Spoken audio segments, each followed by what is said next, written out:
thank you all for coming to our celebration for the completion of the Halladay homes today. This is our first project completed in the Morris Canal section of Jersey City.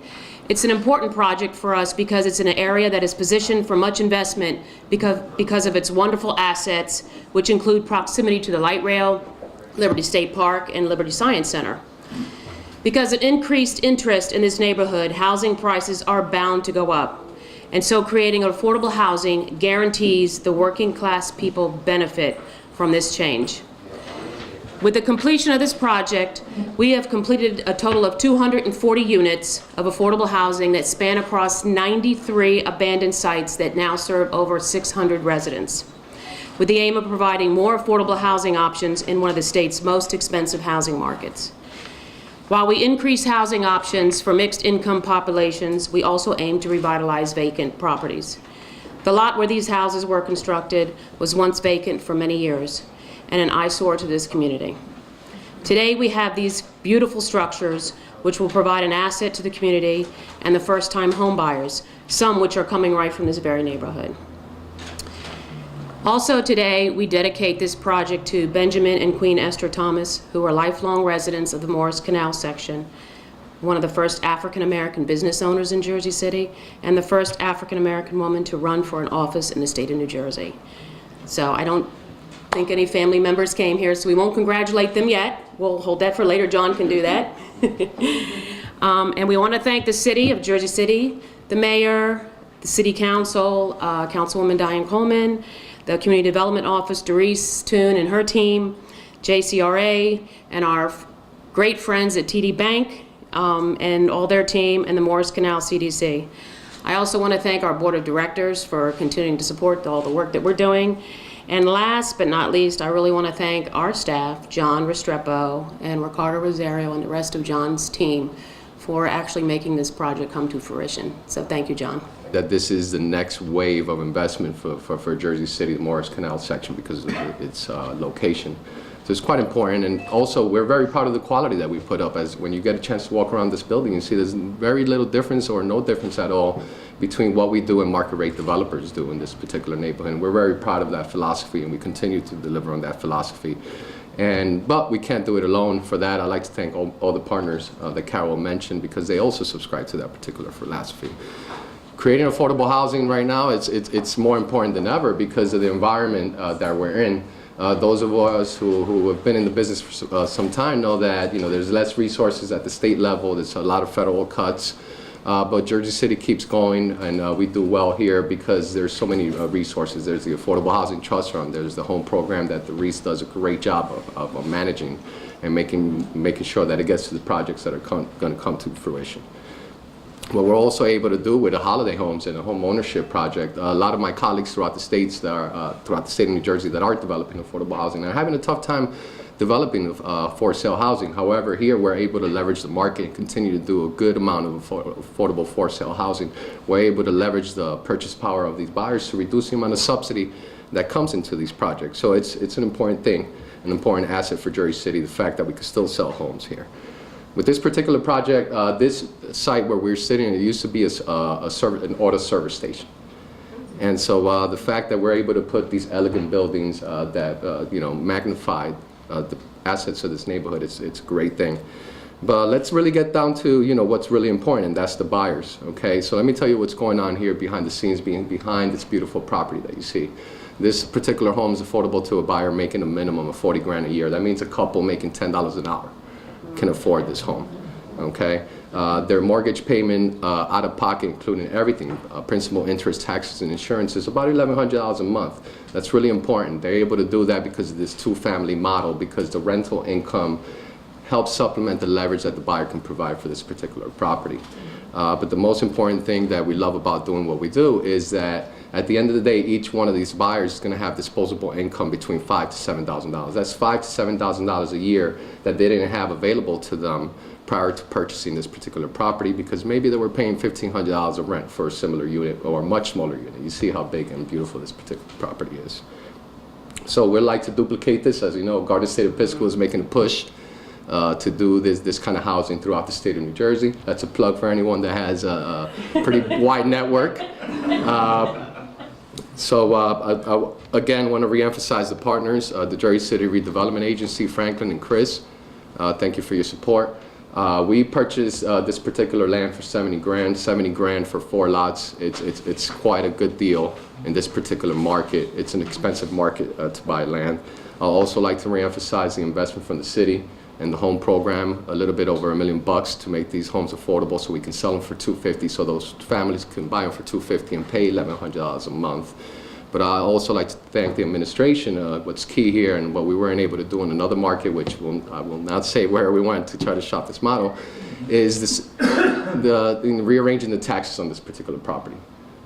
So instead of paying $10,000, $11,000 a year for this particular property, each buyer is going to pay around $6 grand. The project will not work without that adjustment to the tax rate. So Councilwoman and full-up administration would like to thank you for your support, and the buyers, thank you for that particular support.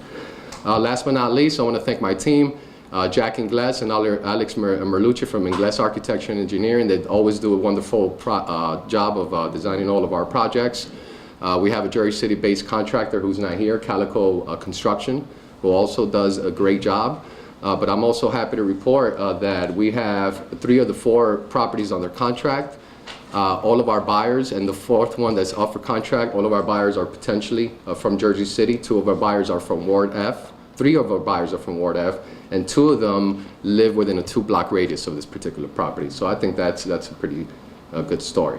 So again, thank you very much. On behalf of the Deputy Mayor, she sends her apologies. She's not in today, she's not feeling well. But in some ways it's appropriate that I'm here because I'm actually a neighbor of this property. I live on Pacific Avenue.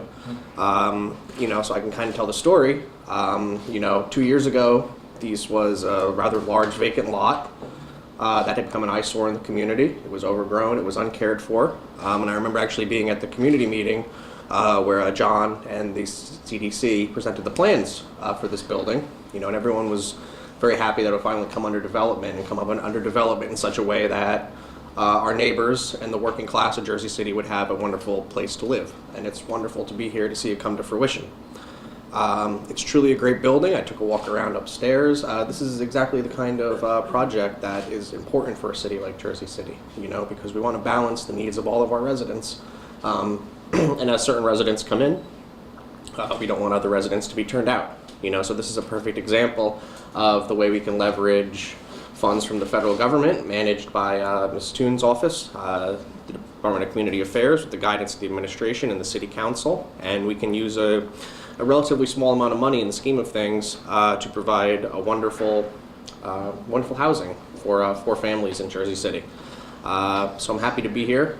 These are exactly the kind of projects that the administration is proud of and would like to continue. And I think everyone from the CDC and from the administration, from the City Council would agree that there's plenty of room in Jersey City for this sort of growth. And it's a great thing. So on behalf of myself, on behalf of the mayor, the deputy mayor, and all of my neighbors in Lafayette, very happy to be here. Very happy to cut the ribbon on this great building. And thank you. Thank you for your service, and we appreciate it. I'm going to put this speaker on simply because we brought it, so I think we should use it. Before I introduce the councilwoman, I want to thank 2 people that I forgot to thank before, and one of them is June Jones from the Morris Canal CDC.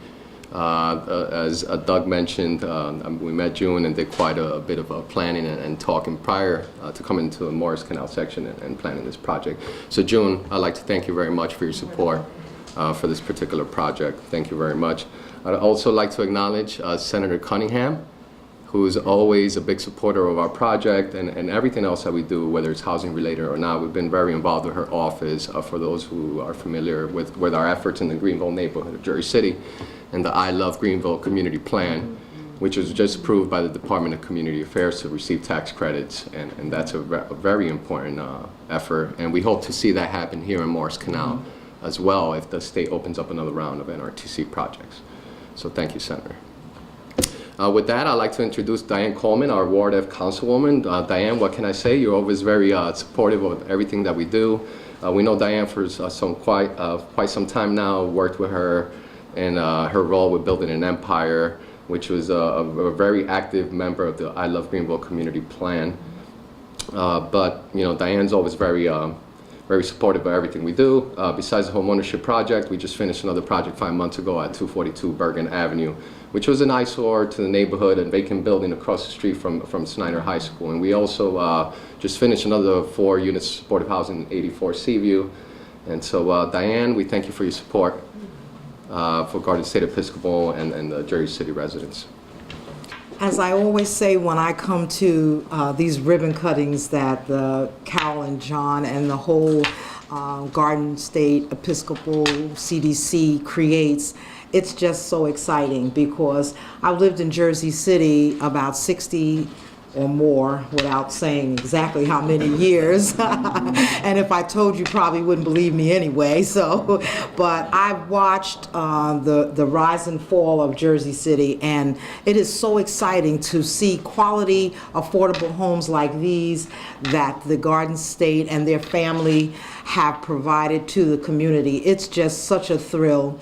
It's quality, it's beautiful, and I know what it looked like before they put these this Halladay homes here, and before they did the Bergen Avenue and the other many projects. I remember John approached me, it must have been 10 years ago or longer than that, and he was saying, I wasn't a councilwoman then, I was building an empire. He was saying, you know, we have these great plans, but we need the support of the community. I said, okay, so what do you want me to do? He says, well, I need you to do this, this, this, this, and this, and then I'll call you and you could do this, this, and you could get us a letter and so forth and so on. But it's okay when this is the end result. It's really a pleasure and an honor to have participated in the beginning stages of great ideas that turn out to be beautiful, quality, affordable housing. So I want to say thank you all for being here and supporting the Garden State CDC. Thank you, June and Senator and the whole administration. And Dyrese, you've been great, because I remember when I first came to you and asked you, I said, well, what do you think about these guys? They want my support. Should I support them? And so Dyrese pitched right in to let me know they're a great organization. They're doing great things. So I'm glad that I did seek the advice and became a part of this organization. I want to say again, we could not do this without you guys. Thank you, Carol and John and the whole group, and thank you, community, for supporting these great homes.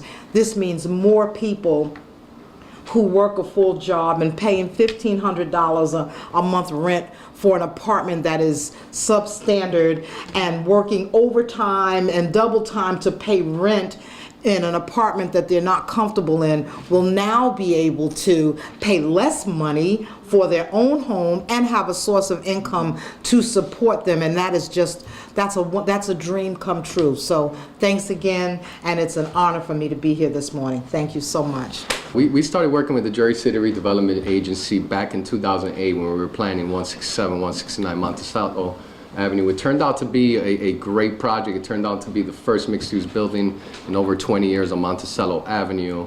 And what that did for that particular neighborhood, it sparked a whole lot of investment. We'd like to take some credit for it. There were maybe two new buildings that came up in that neighborhood right behind our building. And so we're hoping that this particular project has the same kind of impact, where more affordable housing and more market rate development for mixed income populations are targeting eyesores in this particular neighborhood. With that, I'd like to introduce Christopher Fiore, who is the Assistant Executive Director for the Jersey City Redevelopment Agency. Good morning, everyone. Thank you. On behalf of the Jersey City Redevelopment Agency, I'd like to congratulate Garden State Episcopal on yet another successful development. As John mentioned, this is our third successful project that provides quality, affordable housing throughout Jersey City. It's truly an honor to work with John and his team and Carol over the years and watch these projects come online. You know, redevelopment sometimes gets a bad name, but when you have good partners like Garden State, you know, you see the end results like this project we're standing here today. I'd also like to thank Mayor Fulop, the City Council, our Board of Commissioners, which Councilwoman Coleman is also a commissioner on, for supporting us over the years to make sure that these projects get delivered on time and they do have an impact on the community that they're being built into. I'd also like to recognize Dyrese for years working with Dyrese on projects and being there for us to help with the funding, because, you know, that's really the most important part of this, is getting the funding, finding money to make the project stay affordable so families can move in and enjoy this type of development. I'd also like to recognize Franklin Orr in our office as our day-to-day manager for projects. Franklin goes out on site visits at a drop of a hat, make sure the project is being delivered, interfaces with other departments in the city to help facilitate and move the process along. So John, Carol, we look forward to working with you. And we know you had a plug for Garden State, but please do not forget about Jersey City. You know, you'll always be, I don't care how many, you know, years we go on, you'll always be Jersey City Episcopal to us. So, but, you know, continued success, and we look forward to working with you in the future. Thank you. TD Bank, what can I say about TD Bank? There's so much to say about TD Bank. TD Bank is definitely our biggest supporter in the corporate world and the banking world. And we've had the pleasure to do many deals with TD Bank. It's really so easy to work with Pat and Charlie and everybody else to get these deals done. And we really appreciate that, because people underestimate how hard it is to underwrite these deals. And so, you know, we've had some challenges in the past, but I think we found a nice niche here with TD Bank. But besides that, besides investing in our real estate development projects, TD Bank has been a big supporter of this organization, and signed on to our vision years ago with the TD Bank Charitable Foundation's Housing for Everyone competition. So we were a winner 4 years ago, and with that we were able to hire additional staff to increase the amount of units that we can do, because when I first started here, it was me and Chantal, and there's only so much that me and Chantal can do alone. So bringing on Matt and Ricardo was a great addition to the team, and I like to say that TD Bank was a big part of that, and a big part of this project and everything else that we do in the city, in Jersey City, and hopefully throughout the rest of the state. I'm not going to give you the TD Bank commercial about how the bank is open 7 days a week to give our customers convenient banking. I'm not going to do that today. What I am going to talk about is something very important that the bank believes in, and that's that the bank believes that its employees and the bank itself should be involved in the communities in which we work and operate in. Many of our employees do volunteer to work, serve on different boards, to coach Little League teams, cheerleading squads, basketball teams, and more importantly, for a project like this, the bank believes in putting the money up where it believes it should go. This is not the first project we worked on. We hope it's not the last project we work on, but the bank does do the financing for projects like this, and we like to see the neighborhoods that are being revitalized grow and prosper and become exactly what everybody wants them to be, a place for people to raise their families, and we're proud to do that. For myself, my family history roots in Jersey City go back to 5 generations, my great-great-grandparents. That's how far back I go. And I was born in the Marion section and went to St. Peter's College, and I'm always happy to see how Jersey City has changed and prospered over the years, and how it's coming back as a place everybody's proud to say they're from. So on behalf of TD Bank, I want to congratulate Carol, John, Chantel, and everybody from Garden State Episcopal, from Jersey City, with the mayor's office, the councilwoman, the redevelopment agency, for supporting this project and making it work. Thank you. With that, it ends our program, so I'd like to invite everyone from the mayor's office, the senator, and all the investors to join us up front for the official ribbon cutting.